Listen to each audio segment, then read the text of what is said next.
No, there's nothing wrong with your TV set. It's just that compared with the razzle-dazzle of the modern world, the past was really pretty colourless. And in spite of what you may think, the food in that picnic was monotonous, limited, and bland.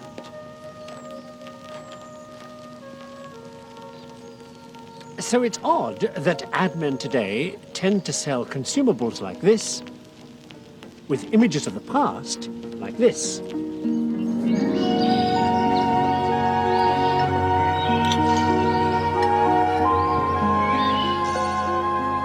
It's all made to look like an age of rosy apples, farm-fresh eggs, crusty loaves, simple pleasures. The way things used to be. The real thing. Truth is, of course, our food's far healthier than theirs ever was, whatever the commercial tells you. Why? Well, that's what this program's all about.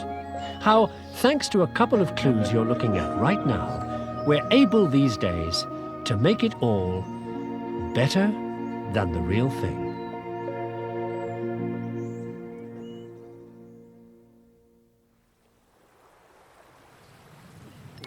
I suppose if the naughty 90s, the 1890s that is, really were naughty, one of the reasons was this piece of immoral technology. I mean, back then, riding a bike was playing fast and loose, not what nice boys and good girls did. Thanks to the bicycle and the new rubber tires, it was the latest daring thing to do to go out into the country on a picnic before you were married. But a girl still had to stay respectable, which wasn't easy on a bike. Even though some woman in Seneca, New York, called Amelia Bloomer, had invented bloomers to make cycling more respectable, that still left the immoral matter of visible ankle. So the only way to save your reputation from getting the boot was getting a boot, which was a royal pain in the lower leg because it took all day to do up the laces.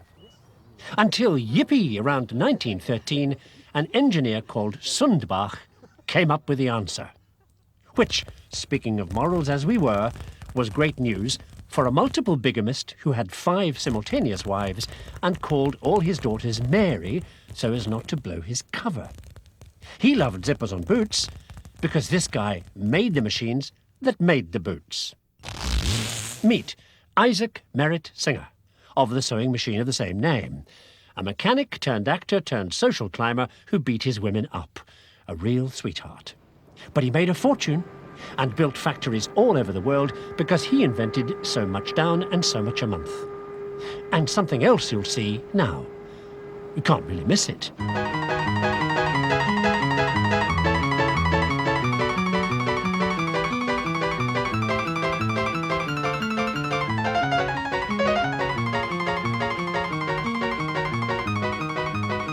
Okay, you get the point.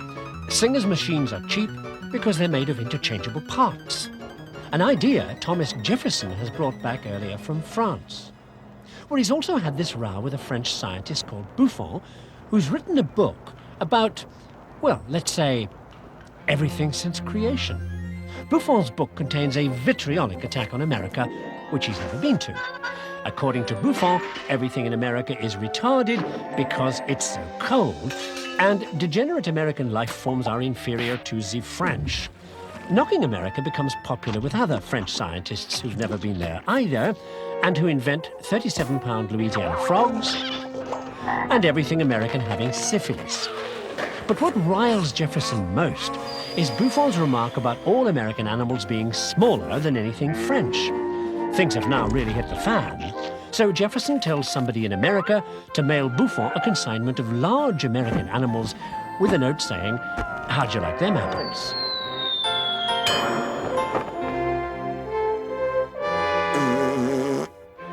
The Americans make their point. Buffon eats his words. And that's the end of that.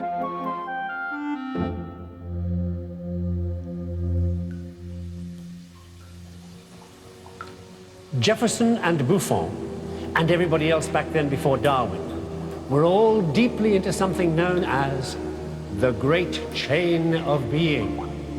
The idea that God, at creation, had designed everything at once, all the way from slime to humans. And that everything was linked, one to the next, all the way along the chain. So slime was almost bugs, and bugs were almost cells, all the way up to human beings being almost angels. Keep that in mind, because the next guy in my great chain had it in his.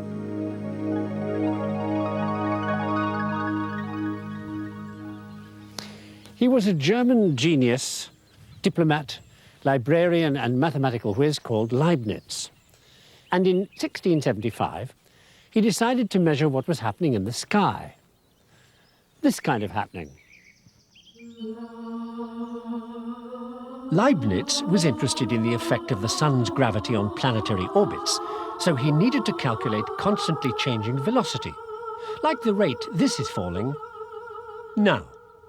At this infinitesimally small split second, not a zillionth of a second before, not a zillionth of a second after. The kind of math Leibniz developed to let him do that infinitesimally small measurement bumped him right up against the good old great chain of being, in which the graduation between one species and another, from slime all the way up, were, as you remember, infinitesimally small. So Leibniz said, I bet there are links between species so infinitesimally small, you can't see them with a human eye. And like all those hotshots you love to hate because they always win their bets, he only said that because he had seen them.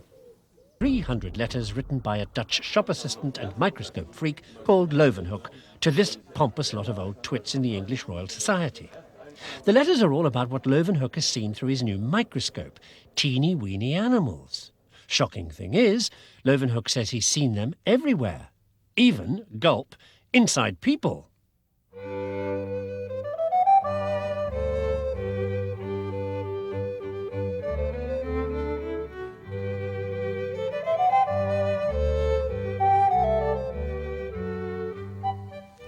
Now, lenses started getting everybody down to real detail, and that meant getting closer to the truth about the great chain of being.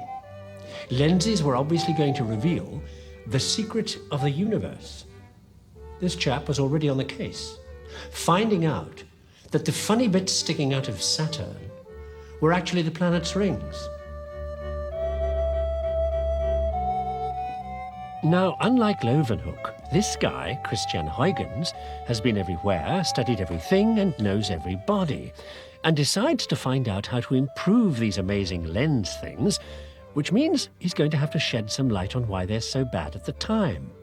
How bad? We'll take a look at what he's seeing, and you'll see. See?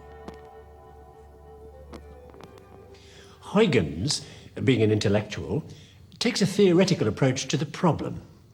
If light is what brings the images of anything to your eye, then how does light itself actually move? Huygens decides that light is made of little particles that hit other particles and pass their force on through them to others. In a straight line, like this.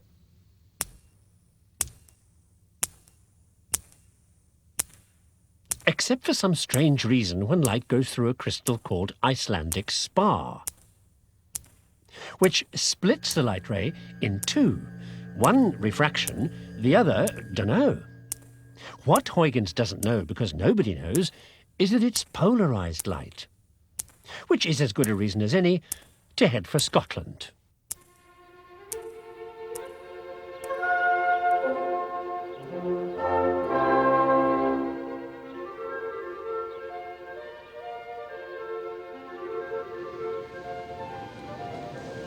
Things took a turn for the tartan when in 1828 an Edinburgh University geology type called Nicol, who was into rocks and crystals and such, fiddled around with a bit of Icelandic spar and came up with a thing called a nickel prism that would produce that strange polarized light on demand.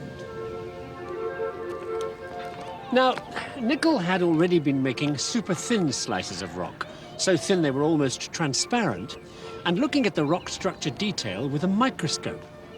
And then he realized If you made super thin slices and shone the polarized light through them, some of the rock structures would affect the light according to what their molecular structure was. Like this, look. That's limestone, basalt, granite. Now, somebody somewhere was desperate to know about this magic ability to see through rocks, right? Except Nickel didn't tell anybody. So how do I know? Well, let me show you with a couple of polarized lenses. One on the camera, you put yours in, Jim, thank you, and one in my hand. Have you ever tried doing this with polarized lenses? See? That's because when you rotate the lenses, you rotate the polarized beams of light. And when the two beams are at right angles to each other, they cancel each other out.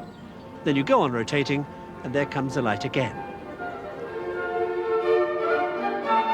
In 1840, that trick boosted the whole economy because it got used to analyze sugar molecules, and sugar then was like petroleum today. Sugar profits encouraged investment in Scottish industry. Now, industry needed metal, and for that you needed better burning coal than Scotland had. Till some guy blasted hot air into coal furnaces, and bingo, you're looking at Scottish steel. Being able to use the local low-grade coal turned Scotland into an iron-making industrial country overnight. And all that ironstone and coal the Scottish miners started digging out of the ground kicked off a mining boom that would finally make nickel famous. Well, kind of. See, this fellow called Witham had met Nickel at Edinburgh University, and Nickel had told him all about those super-thin rock slices, remember? Now, the rock that turned Witham on, these are funny people, was coal, and especially the fossilized vegetables that the Scottish miners had started discovering in the coal seams. So Witham, what else, started slicing.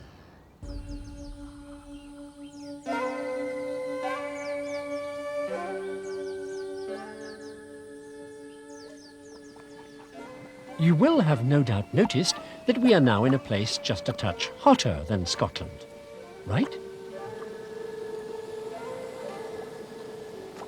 It's Indonesia, actually, because this is where the story takes us in a minute. Meanwhile, that mining boom I mentioned and the fossil vegetables the Scottish miners started finding as they dug, well, Witham wrote one of those things you can't pick up, called Some Observations on Some Fossil Vegetables. And there was Nickel's work revealed. And the things he'd said about seeing little bubbles in rock crystals. Now, I told you there was somebody desperate to know all this, didn't I? Name of Sorby. Born, lived and died in Sheffield and never went anywhere without his mother. Crazy about bubbles in rocks. But bubbles like these, magnified 2,000 times. This photograph told Sorby whether the tiny bubbles had been made by hot gas, or hot liquid, or just heat. And you know what that does? Gives you a handle on all this. Sorby's microbubbles changed everybody's view about how rocks got made in the first place. Back in the incandescent days of the primeval era, when the planet was making itself in fire and lava. Back when the Earth began. All thanks to that weirdo Witham and his mania for fossil veggies. This one? This? Oh, this one also. Good. Things got back to vegetables again, real ones this time, when somebody introduced Sorby to something called a spectroscope. Works like so. You shine a light through a vegetable solution that absorbs wavelengths in the light according to what's in it. Then you shine that light through a prism and you get the familiar spectrum, but with black lines at the wavelengths of the light that have been absorbed by the stuff in the solution. So now you know what the stuff in the solution is. Good, thanks, great. By 1867, Sorby was doing that solution trick with boiled up autumn leaves to see if he could find out what caused them to change colour in autumn. turned out to be a chemical you only see in autumn when the green chlorophyll disintegrates, called carotene, which is what gives plants their red, orange, yellow colours.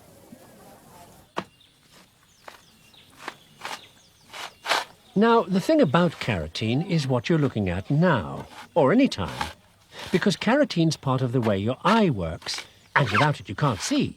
Well, you can't see at certain times of day, or in certain circumstances which you can guess we are now approaching.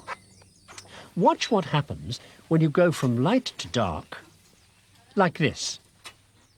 First of all, you can't see anything in the dark bits, and then your eye kind of goes into automatic exposure mode, and gradually, here comes your vision back. A bit grainy, but you can see. Here's what's actually going on. On the retina at the back of your eye, you've got these purple things called rods, very sensitive to dim light, so they let you see in the dark. When you go into a brighter environment, the rods bleach yellow, and you're now in bright light operating mode. It's carotene that does the trick by causing the yellow to change back to purple once you're back in the dark. Without carotene, that doesn't happen. So if you're carotene deficient, all you see in the dark is nothing.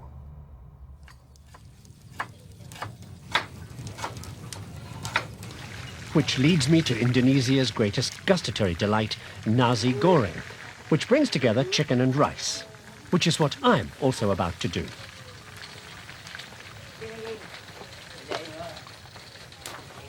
You see, back in 1886, when the Dutch were running this country, they got all worked up about a very nasty disease called beriberi that was putting colonial administrators into hospital.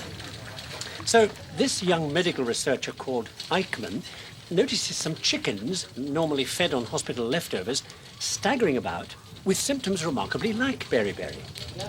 So he does nothing about it. Until one day, the hospital gets a new cook.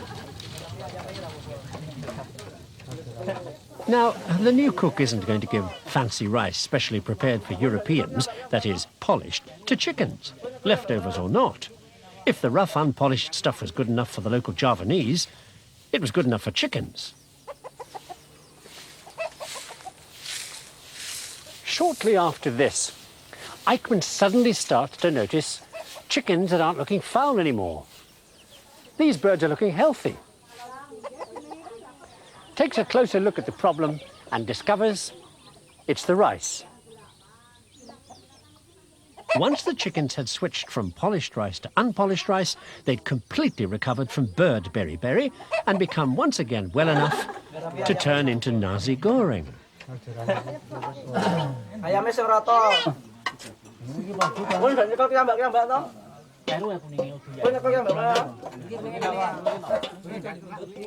Turned out their disease was another one of those deficiency things, like carotene deficiency night blindness, remember? Without something in the hulls of the rice, which was missing when you polished the rice, the chicken got beriberi. But what was the missing something? In 1917, the whole thing hit the front page.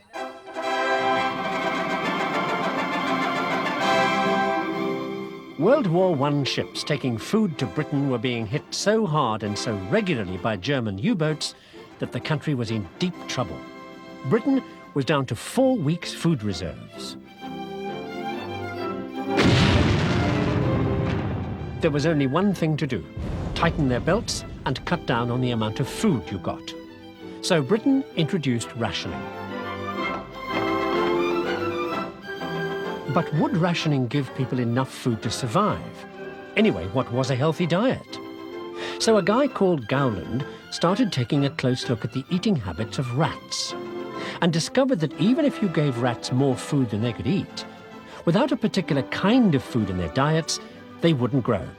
There was something missing in their food, and maybe in human food too, that was having the same effect as the deficiency problems with chicken beriberi and that night blindness thing, remember?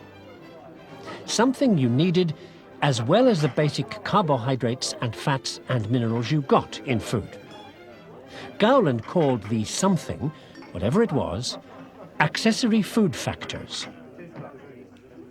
Which brings me back to that picnic and why I said at the beginning that modern food is better than theirs was. It didn't take long to find out what the mystery food factors were that you had to have in your diet. We call them vitamin A, B, B1, B12, C, D, and so on, because when they were discovered, we didn't know what chemicals they were, so they just got letters. So there you have it. Thanks to bikes and zippers and sewing machines and light waves and fossils and Dutch chicken, we got vitamins. And enrichment, enhancement, and all those other names we give it when the food's better than the real thing. Oh, you know what the food was that the rats weren't getting? Milk. Don't forget to drink yours.